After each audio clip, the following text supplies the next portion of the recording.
In the spring of 1952, the commander of Soviet fighter aviation, Yevgeny Savitsky, having just returned from Korea where he had been sent to evaluate the combat performance of the MiG-15 fighter, sent a personal letter to Joseph Stalin. In that letter, Savitsky expressed his deep concern about the current state and future prospects of Soviet fighter aviation. According to Savitsky, during the air battles in Korea, the Soviet MiG-15, though modern in design, proved clearly inferior to the American F-86 Sabre in maneuverability at low and medium altitudes, a disadvantage that, in his opinion, gave the Americans a decisive edge in dogfights. The situation appeared so critical that Savitsky, himself a former wartime fighter ace, compared the problems facing Soviet aviation in Korea to the difficulties it had encountered during the early months of the German invasion of the USSR in 1941. In his view, the Soviet Air Force urgently needed a new fighter with better maneuverability and higher speed than the MiG-15, which would help eliminate the F-86 superiority in aerial combat. Savitsky proposed entrusting the development of such a fighter to the renowned aircraft designer Alexander Yakovlev, apparently because the required aircraft designated Yakovlev Yak-50 had already been built and even begun flight testing, but the project had soon been cancelled in favor of Mikoyan's design. Stalin, who closely followed developments in aviation, apparently agreed with Savitsky's concerns, though the decision that followed took absolutely everyone by surprise. Stalin's order, issued shortly afterward as a government decree, was short and clear: to establish a new design bureau with one and only one purpose: to copy, produce, and further develop the American F-86 Sabre.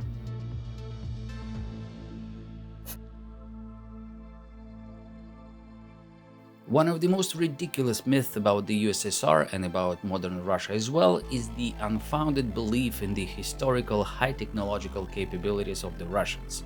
The idea goes that while Western democracies spent vast financial resources and years of research developing the next technological breakthrough, the Russians achieved the same results simply by copying it, thus proving that their authoritarian system is just as effective as a democratic one. And if something doesn't exist in Russia, it only means that the Russians, or more precisely their leader, have not yet decided they need it, but once they want it, they'll have it overnight. Indeed, an authoritarian system creates the illusion of efficiency. Unlike a democratic society, which by its very nature takes time to make major decisions, an authoritarian regime requires only the will of its supreme leader and can therefore mobilize the nation's resources almost instantly for any goal, including replicating foreign technologies. But that efficiency is deceptive. First, a system based on copying others' designs is doomed to remain one step behind. While you are reproducing, say, an enemy aircraft, your opponent is already building newer and more advanced models. Second, although the system is capable of short-term leaps, it is simply unsustainable in the long run. The leader's ability to push the nation into a grand mobilization under his personal control is also its fatal flaw, because no leader can control everything. And in a society where fear of the leader is the only motivation, stagnation and degradation are inevitable. Speaking of examples in aviation history, as I mentioned in one of my earlier videos, Stalin's order to copy the American B-29 bomber was in a sense a success. His order was executed swiftly, precisely, and at times even absurdly literally. Yet his nearly identical order to replicate the American F-86 fighter ended in complete failure. And it wasn't for lack of motivation. Soviet engineers still lived in fear of Stalin's purges, while Stalin himself, after receiving the first reports from his MiG pilots in Korea, wanted a Soviet Sabre more than ever.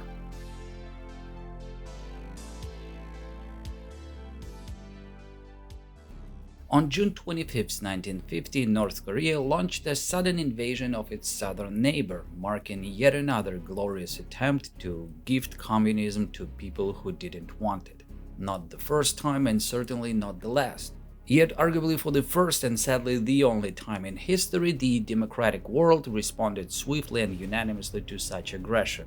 Maybe it was because after the atrocities of World War II, people cared less about the price of a gallon of gas and more about the future safety of the world for their children, or maybe they simply understood that the former is directly connected to the latter.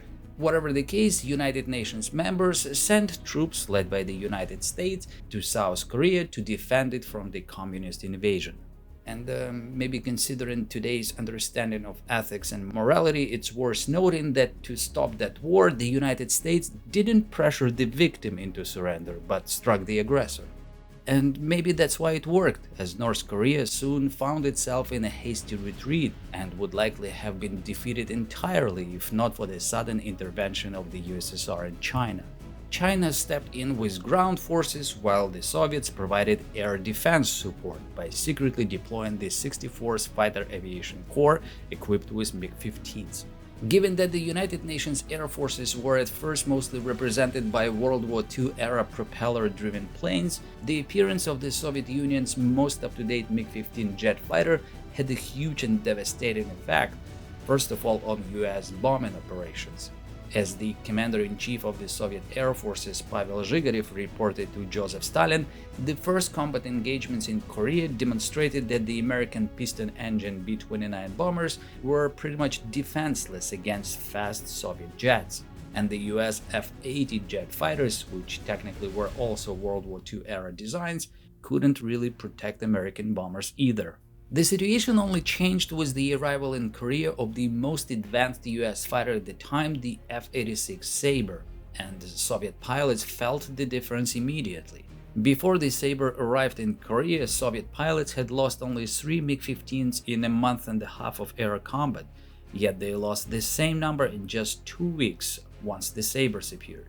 Based on the experience of the first month of air fights in Korea, the commander of the 64th Fighter Aviation Corps, General Lobov, sent a report to the Ministry of Defense outlining urgent measures needed to improve the MiG-15's combat effectiveness. Now, everyone in the USSR knew back then that the MiG-15 was the best fighter in the world, otherwise Comrade Stalin wouldn't have personally signed the government decree on accepting the MiG-15 into service. So Lobov started his report by outlining the MiG's impressive durability and its ability to withstand multiple bullet hits. However, after finishing with the good news, Lobov switched to the cruel reality, cautiously noting in the very next paragraph that the first combats also revealed several weaknesses of the best fighter. Despite the MiG's previously mentioned ability to easily withstand up to 55 bullet hits, the MiGs could simply be destroyed by a few bullets hitting the elevator controls, which had already led to the loss of at least 21 Soviet fighter planes. And the list of such weaknesses continued. The next day, Lobov's list appeared on the desk of Joseph Stalin, who checked it and left a resolution for his most trusted associate, Comrade Malenkov, to pay close attention to the matter and take immediate action. And action indeed followed immediately. Just a few weeks later, in December 1951, the Ministry of Defense, together with the Ministry of Aircraft Industry, reported to the Soviet Council of Ministers on the implementation of the requested improvements to the MiG-15, such as repainting the aircraft with a matte finish, enlarging the air brake surfaces, installing an additional ejection control lever for the left hand, and so on. These urgent upgrades were rushed into implementation and were expected to improve the MiG's chances against the Sabres. But nothing could boost those chances better than studying the F-86 Sabre directly and identifying its strengths and weaknesses firsthand. This is precisely why Soviet High Command dispatched a special group of pilots to Korea with a single mission to hunt down a Sabre and force it to land at a Soviet airbase. The group consisted of 16 officers, including 12 elite MiG pilots from the renowned Soviet Air Force Flight Research Center, which didn't help at all, though. The wildly unrealistic task set by the High Command, combined with the Special Group Commander's overconfidence and chronic underestimation of US pilots, led to the complete failure of the Sabre Hunt mission. Long story short, the group lost 2 pilots, including their commander, Lieutenant Colonel Nikolai Zubenko, achieved absolutely nothing, and was promptly disbanded. Despite the embarrassing failure of the Sabre Hunters group, the USSR nevertheless managed to get its hands on a Sabre, purely by luck. On October 6, 1951, one of the best Soviet aces in Korea, Colonel Yevgeny Pepelayev, managed to damage an American F-86 with cannon fire during a dogfight. One of his shells struck the Sabre just behind the canopy, damaging the ejection mechanism. Unable to bail out, the American pilot was forced to make an emergency landing. He was quickly evacuated by a rescue helicopter, but the aircraft itself was captured by North Korean forces and soon transported to Moscow for study. The captured F-86 was delivered for detailed examination to the so-called TSAGI, the Soviet Central Air Hydrodynamic Institute. The initial inspection determined that the aircraft was unsuitable for flight testing, as it had sustained significant damage during the emergency landing and the rough transport to Moscow. Therefore, it was decided to conduct aerodynamic testing in TSAGI's wind tunnels using a full-scale model based on the captured fighter, as well as to test the structural strengths of the American airframes through static trials and to thoroughly study its design features, equipment, and components. On January 26, 1952, this plan was formalized at the government level and the corresponding assignments were issued to the relevant research institutes. Within 4 months, a study of the captured F-86 was complete, and a consolidated report from the Ministry of Aircraft Industry, together with the Soviet Air Force, was submitted to the Council of Ministers of the USSR. A month later, on June 19, 1952, the Commander-in-Chief of the Soviet Air Force, Pavel Zhigarev, together with Mikhail Khrushchev, the Minister of Aircraft Industry, reported to the head of the Soviet government with proposals for implementing the results of the F-86 study and recommendations for adoption by domestic industry and the Air Force. Among the proposals were to copy the American radar gun sight, armament and ammunition heating system, install a redundant control system, replicate aviation fuel and hydraulic fluids, and even introduce the so-called G-suit. Speaking of the G-suit, it's interesting that in countless debates comparing the performance of the Soviet MiG to the American Sabre, great emphasis is always placed on raw numbers – kilometers per hour, meters per second, kilograms of thrust, and so on. Yet almost no one ever considers what it actually took for Soviet pilots to reach those numbers. You see, the Korean War marked the dawn of a new jet-powered era of aerial combat. Fighters now operated at much higher speeds and performed far more demanding maneuvers. The US aviation industry had made that leap not only in aircraft design but also in pilot equipment. The Soviets, meanwhile, did so only partially, completely ignoring the pilot's side of the equation. Unlike the Soviets, the US pilots in Korea were already using the G-suits, which were designed to prevent pilots from blacking out and losing consciousness when high G maneuvers forced blood away from the brain. Virtually every Soviet pilot who fought in Korea mentions the absence of G-suits in their memoirs, whether it's Pepelayev, Kramarenko, or Boris Abakumov, who bluntly compared the Soviet pilots' look to tractor drivers. Anyway, according to the list of proposals for adoption, the MiG-15 was without a doubt the best aircraft in the world, although it still required about a dozen additional improvements to reach parity with the American Sabre. It is important to note that the report on the F-86 submitted to the Soviet government merely proposed that Soviet aircraft industry adopt and utilize certain components, technologies, and materials learned from the captured American aircraft. These recommendations contained not even the slightest suggestion to copy or reproduce the F-86 in the USSR, which seemed perfectly reasonable and was expected to be formalized in the next Soviet government decree. But all of a sudden, things took a completely unexpected turn when in May 1952 a certain Vladimir Kondratiev, unknown to anyone, sent a letter personally addressed to Joseph Stalin. In his letter, Kondratiev proposed to launch serial production of the F-86 Sabre in the USSR, preserving its complete similarity to the original, and then, thoroughly but critically, study the American approach to aircraft engineering to further develop and improve the F-86 Sabre.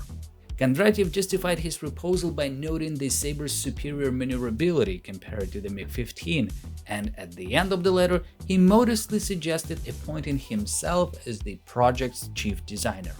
Now, the interesting part was that given the huge magnitude of the proposal, the author of the letter, Vladimir Kondratiev, was by no means an aircraft designer, at least at that time. He simply worked at Tsagi as the head of a research team responsible for conducting static tests and personally oversaw such testing of the captured F-86 Sabre. How exactly Kondratiev came up with the idea of copying the Sabre, no one really knows. But at that time, anyone daring to make such a bold proposal to Stalin knew perfectly well, simply couldn't help but know what the consequences would be if their initiative failed.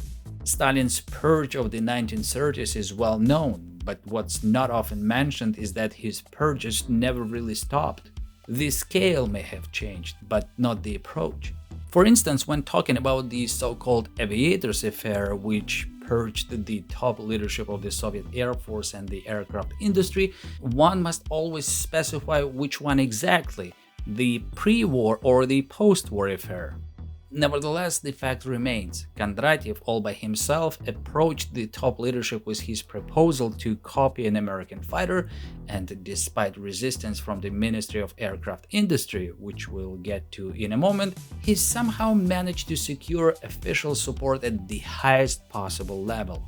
For Mikhail Khrunichev, the Minister of Aircraft Industry, Kondratiev's letter to Stalin struck like a bolt of lightning. Within the Soviet command and control system, it could have led to the most unpredictable consequences. Stalin might have ignored it, as he did with thousands of other letters sent to him, or he could have responded with fury, punishing those responsible for launching production of the less maneuverable MiG-15. And that wouldn't be an exaggeration. Khrunichev took the position of the minister after Alexei Shakhurin, who was now in prison and had already spent 6 years behind bars due to the aforementioned aviators affair. In 1941, during the war, Shakhurin was awarded the Soviet Union's highest honor, the Hero of Socialist Labor, for outstanding achievements in organizing serial production of new types of combat aircraft. Yet only a few years later, in 1946, he was arrested and imprisoned for mass production of aircraft with major design and technological defects during the war. With that example fresh in mind, Khrunichev couldn't simply sit and wait. He sent a letter to Comrade Bulganin, who at the time oversaw the defense industry, expressing his well-founded doubts about copying and producing the American F-86 Sabre. Given that the USSR already had a fighter comparable to the Sabre, the MiG-15, and had even begun serial production of its more advanced successor, the MiG-17, copying the F-86 Sabre in 1952 simply made no sense. But it was already too late. Joseph Stalin had personally taken an interest in the matter, and his view on the American fighter was short and simple. It's worth noting that in this particular case, Stalin might actually have had solid grounds for his reasoning. The fact is, not everyone in the Soviet Air Force command unconditionally shared the belief that the MiG-15 was the best fighter in the world. For instance, General Yevgeny Savitsky, then commander of Soviet fighter aviation, visited Korea several times to personally assess the combat performance of the 64th Fighter Aviation Corps. Following these inspections and based on his own evaluations, Savitsky repeatedly voiced his concerns to the Soviet leadership about the current state and future prospects of Soviet fighter aviation. Drawing on the experience of Soviet units in Korea, Savitsky reported that at low and medium altitudes, the MiG-15 was inferior to the American F-86 in maneuverability.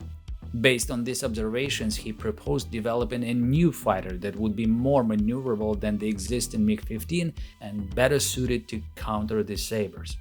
It is important to emphasize that Savitsky wasn't just an armchair general, but a real combat pilot, a former World War II ace who continued flying fighter aircraft, including the MiG-15, even as a general, which is why perhaps his opinion played a role in Stalin's decision. Savitsky's assessment of the MiG's combat performance wasn't merely personal, it was supported by dozens of reports from Soviet fighter pilots in Korea all of which stated the same thing. At altitudes of 8 kilometers and above, the MiG-15 could fight the F-86 on roughly equal terms. And roughly is not my addition, but the exact word used in the official report. At medium and low altitudes, however, the MiG-15 could not fight on equal terms not only with the F-86, but even with the seemingly inferior F-80 and F-84. What's really important to point out here is that Savitsky's statements and those of the fighter pilots about the MiG-15's inferiority to the Sabre did not mean the MiG-15 was a bad aircraft. In their eyes, it may have been second best to the Sabre, but only when performing its secondary role. The MiG-15's primary purpose was to intercept bombers, which explains its excellent high-altitude performance and powerful cannon armament, a role for which no one doubted its effectiveness, neither the Soviets nor in fact the Americans. And if the USSR's primary goal had not been spreading communism but simply protecting its own borders, which required interceptors, this slight inferiority of the MiG-15 compared to the Sabre probably wouldn't have been a major concern, unless of course you had something a little more ambitious in mind than just defending your borders. Many researchers point to Stalin's big preparations for a new military campaign based on various indicators, such as, for example, the extraordinary, if not insane, production of the new Ilyushin Il-28 medium bomber at that time. To give you an idea, Moscow Aircraft Factory alone was producing over 100 Ilyushin Il-28 bombers per month, and that was just one factory. In total, in the early 1950s, the peaceful Stalinist USSR produced more than 6,000 Il-28s in just a few years, making it the most produced jet bomber in history. A strangely familiar pattern, as the same logic drove the pre-war Soviet build-up before invading Europe in 1939, when factories were frantically stamping out the Tupolev SB bomber at rates unmatched anywhere in the world. These new Ilyushin jet bombers were intended primarily for low and medium altitude operations, and it would obviously have been useful to secure air superiority at those altitudes with maneuverable fighters designed to excel there. Of course, the USSR could have developed its own fighter aircraft, but that would have required time and resources with no guarantee of success. And then, in a timely twist, a letter from the audacious communist Kondratiev landed on Stalin's desk, promising a shortcut and offering to quickly deliver the maneuverable frontline fighter Stalin apparently needed. According to Vladimir Kondratiev, after his letter to Stalin, the Soviet leader summoned the management of the aircraft industry along with all major aircraft designers, including Kondratiev himself, and told them that they had underestimated the Sabre and that he had decided to copy the American fighter aircraft. Alexander Yakovlev stepped forward to execute Stalin's order, but Stalin instead appointed Kondratiev as the chief designer for his challenging project. A nice story, but I think when it was first told by Kondratiev, no one could have imagined that one day detailed records of every visitor to Stalin's office would become publicly available, and the name Vladimir Kondratiev not only does not appear there in June as he claimed, but at any time at all. Yet while the exact circumstances of Stalin's decision remain unclear, the decision itself is beyond doubt. On June 18, 1952, the Council of Ministers of the USSR issued a decree titled On the F-86 Sabre aircraft. It ordered the establishment of a new design bureau for the purpose of copying, building, and further developing the F-86 fighter, and appointing Vladimir Kondratiev as the bureau's chief designer. 3 aircraft were to be built, 1 for static testing and 2 flight-ready, equipped with the Soviet VK-1 engine. The deadline was strict. Within a single year, by June 1953, the aircraft had to be ready for flight testing. Orders, of course, were not for discussion, but for execution, and Comrade Stalin's orders, as we know, were to be carried out precisely to the dot. However, there was always room for interpretation, and as we will see later, the top management of the Ministry of Aircraft Industry did not seem to change its opinion about Comrade Kondratiev or his ambitious Sabre copying project. The draft of the decree was prepared by the ministry itself, and apparently intentionally, they designated that the new Okabe-1 be located in Kuibyshev, attached to Aircraft Factory No. 1, which at the time was producing MiG-15 fighters. On the one hand, Stalin's order to establish a new design bureau was being executed to the letter, as creating design bureaus at existing factories was common practice. On the other hand, the ministry had effectively planted a time bomb.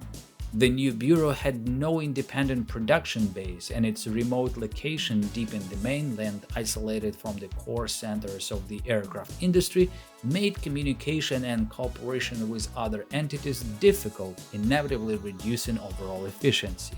The core of the new design bureau was composed of Kondratiev's former colleagues from Tsagi. As for the remaining specialists needed, the hiring process followed the well-established Soviet pattern. The required personnel were simply taken from other institutions and design bureaus by orders issued from above. That's how, for example, the renowned aircraft engineer Yevgeny Adler ended up at Okabe-1. Work began, and so did Kondratiev's troubles, which appeared almost immediately. Most of the organizations that had previously studied the captured Sabre had, so to speak, forgotten to return the samples they'd borrowed. As a result, the engineers at Okabe-1 were left with little more than an empty tin can. Moreover, the issue of the aircraft's engines surfaced right from the start. The engine specified in the government decree, the Soviet VK-1, or if you prefer the Rolls-Royce Nin, turned out to be too large for the Sabre. When installed in the F-86 fuselage, which was designed for a narrower engine, it would occupy almost all the internal space originally intended for fuel tanks. Simply put, the VK-1 wouldn't fit in the Sabre. There was, of course, a suitable Soviet engine, the new AM-5, smaller yet powerful enough, but Kondratiev couldn't simply defy a government decree, which in essence was Stalin's personal order. The situation was difficult, but then it seemed chance came to the rescue. On May 13, 1952, another American Sabre, hit by anti-aircraft fire, made an emergency landing in territory controlled by the North Koreans.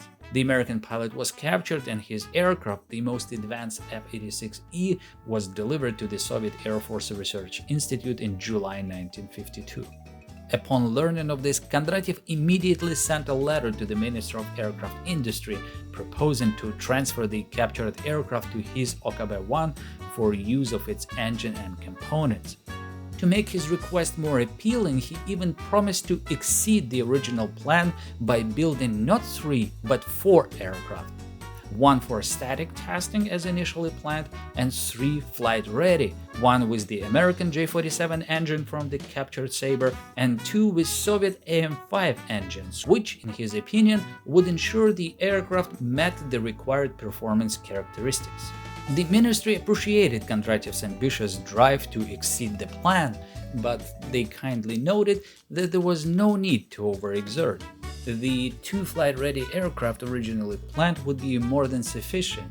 The idea of using the American engine from the captured Sabre was considered excellent, and the ministry agreed to install the J-47 engine on one of the aircraft.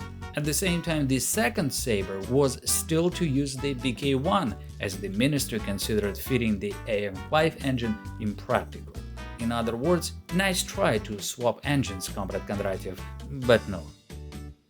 Things were getting even worse for Kondratiev, as the Aviation Motor Development Institute, which had initially promised some remaining service life for the captured American J-47 engine, soon refused to guarantee anything. Kondratiev found himself at a dead end. By mid-November, Okabe-1 completed a full-scale mock-up of the Soviet Sabre and presented it to the Aircraft Industry Commission. It was apparently at this stage that Kondratiev's concerns about the VK-1 engine not fitting the Sabre could no longer be ignored. On November 25th, the ministry issued Order number 1344, which proposed considering the installation of the Soviet AM-5 engine on one of the aircraft and the original American J-47 on the other. It seemed that Kondratiev's situation had eased somewhat, and his design bureau was now allowed to finalize the drafts and documentation at a normal pace and finally begin manufacturing the airframe at Kuibyshev factory where they were assigned. But within a few weeks, a new problem arose. In December 1952, the Ministry of Aircraft Industry issued an order to repurpose Kuibyshev factory from producing MiG-15s to the serial production of the Il-28 bomber. As mentioned earlier, this production was to proceed at an extremely high pace. Consequently, the director of Kuibyshev factory requested that the ministry remove the F-86 fighter production assignment from his plant so they could focus entirely on the demanding Il-28 production. The ministry apparently found the request reasonable, but judged it unfair to transfer the entire Sabre production to another factory, as all facilities were equally busy fulfilling Stalin's orders. They therefore decided to split the Soviet Sabre production. The aircraft factory in Saratov would now help by producing the wings, empennage and wing box, while Kuibyshev would only handle with fuselage, canopy and final general assembly of the aircraft. That was a big blow. If Kondratiev had been more experienced and better prepared for the brutal Soviet bureaucracy, and most importantly had good relations with the ministry, then perhaps the Soviet Sabre might actually have been built. But that was not the case. Meanwhile, Stalin's deadline was fast approaching, while construction of the Soviet Sabre was barely progressing, and the potential consequences of failing the task loomed terrifyingly over Kondratiev. Under these circumstances, the chief designer had to somehow demonstrate action, and there seemed to be only one way: to be tasked with building a new aircraft. In January 1953, following Kondratiev's directive, the previously mentioned Evgeny Adler prepared proposal draft for a fundamentally new high-speed fighter aircraft. The project was intriguing. Besides promising high flight performance, the aircraft had a strikingly unusual appearance, particularly its vertically stacked engine layout, almost exactly like the British English Electric Lightning, which was under development at the same time. Moreover, if you look at one of the early Lightning design drafts published 5 years earlier in a 1949 British Aircraft Corporation brochure, you might even entertain the thought that such a close resemblance could be considered intellectual property theft. That is, if you are from a developed country, because in Russia such thoughts are now labeled as Russophobia. Anyway, Kondratiev's project was officially submitted and the Ministry of Aircraft Industry was obliged to respond, essentially issuing a neutral and evasive statement claiming that the aircraft's proposed flight characteristics were not confirmed by Tsagi calculations and that other aircraft designers had already offered more promising projects. Meanwhile, behind the scenes, Kondratiev was discreetly informed by ministry officials that under the existing system, a design bureau attempting to build such a challenging aircraft would need a strong production base, something his Okabe-1 clearly lacked. However, a strong production base is normally assigned to those design bureaus which are tasked with fulfilling a specific government order. It was a vicious circle. The time bomb previously planted by the ministry had finally exploded, and all that remained was to wait for the inexperienced chief designer to make a misstep. And these expectations proved correct. Kondratiev couldn't sit still, and he quickly churned out new projects every month. On February 16th, he proposed a supersonic fighter aircraft with a maximum speed of 2,200 km per hour and a service ceiling of 21 km. And on March 17, he presented a new project for a high-altitude fighter interceptor with a maximum speed of 4,000 km per hour and a service ceiling of 30 km, powered by a new type of engine, the molecular engine designed by Boris Shpitalny. While the ministry's response to his first project once again remained neutral, by the time the second project was submitted, the overall situation in the country had radically changed. The USSR had lost its teacher, father and leader, the great comrade Stalin. Stalin's death triggered a massive reshuffling of the country's leadership in the core organizations, which inevitably affected the fate of OKB-1 and its chief designer. In April 1953, the newly appointed Minister of Defense Industry Dmitry Ustinov assigned a high-level commission to review the joint proposal by chief designers Kondratiev and Spitalny to develop a high-altitude fighter interceptor with a molecular engine. The Commission's conclusions were blunt and discouraging, declaring the project unrealistic and essentially an attempt to mislead the Soviet government. It's hard to say what exactly prompted such a harsh tone in the Commission's conclusions. Perhaps under the changed political circumstances, the aircraft industry leadership simply decided it was time to settle scores with Kondratiev for previous troubles, and the opportunity was just too convenient. The utterly unrealistic MD-53 engine project, developed by an amateur in the field, former weapons engineer Boris Spitalny, who in turn had made countless enemies by ruining the careers of his rivals, exploiting his status as Stalin's golden boy. It was the engine that became the main target of the Commission's criticism. As for the aircraft design itself, their conclusions were far less critical, though that couldn't save Kondratiev from the bureaucratic steamroller. In early May 1953, the very existence of OKB-1 was now under discussion. By then, almost no one remembered the actual purpose for which it had originally been created. Kondratiev's career as chief designer came to an end with the ministry decree issued on May 14, 1953, which stated that due to the fact that Comrade Kondratiev has proven unable to ensure the development of new aircraft and has embarked on a path of technical adventurism, the minister hereby orders that Comrade Kondratiev be relieved of his duties as OKB-1 chief designer and Comrade Pavel Sukhoi appointed as chief designer in his stead. That was the end of the short-lived story of the Soviet failed attempt to copy the American F-86 Sabre, and interestingly, the beginning of what would become the legendary era of the new chief designer Pavel Sukhoi. Apparently, by agreement with the ministry, Sukhoi did not continue work on the Soviet Sabre project and instead focused on developing entirely new aircraft, whose prototypes built soon after under the designations S-1 and T-3 would later evolve into the well-known Su-7 and Su-9. It's worth noting that the initial layouts of the S-1 and T-3 aircraft drew heavily on design proposals developed by Evgeny Adler at OKB-1 under Kondratiev, who by then had joined Sukhoi. One of the chief test pilots for this aircraft was Vladimir Mac Makhalin, a legendary Soviet test pilot who became the first in the USSR to reach Mach 2 while flying the S-1 prototype, which itself incorporated several technological solutions gleaned from the captured American Sabre. Remarkably, just a few years earlier, Makhalin had been part of the very special group sent to Korea to hunt down that same Sabre.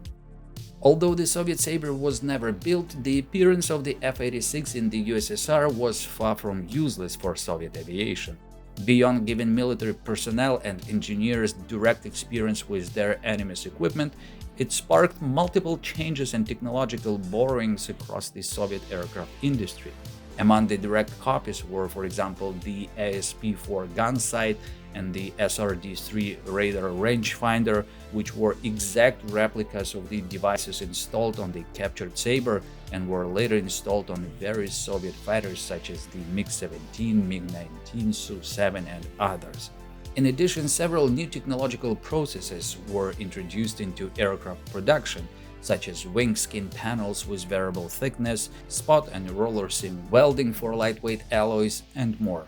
Alongside aircraft production, related industries also benefited in several ways, including from the replication of American jet fuel and hydraulic fluids.